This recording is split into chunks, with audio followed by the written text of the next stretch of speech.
যে সারাদিন শুধু খালি ফুটানি মারে ঘুরো, ঘরে কিছু নাই, জলদি বাজারে যাও। আরে বউ, তুমি শুধু শুধু রাগ করো, আমি এখনই যাচ্ছি।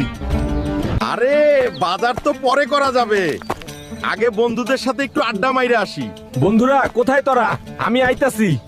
এই যে বদমাশগুলো, তোরা এখানে রয়েছিস, একটু আড্ডা দেই। তোদের না দেখলে আমার ভাল লাগে না রে। হে হাল্ক, তোর টাকায় চা না খেলে আমাদেরও ভাল লাগে না রে।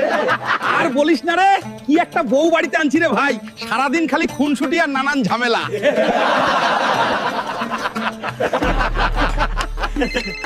মনে হয় শ্বশুর বাড়ি থেকে ফোন এসে গেছে। ঠিক আছে রে, আগে ফোনটা তুলে কথা বল।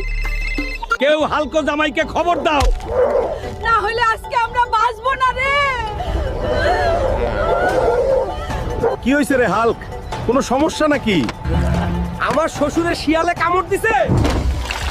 তোরা থাক রে, জলদি আমাকে শ্বশুর বাড়ি যেতে হবে। ঠিক আছে হালকা, জলদি যা রে, না হলে অনেক বড় সর্বনাশ।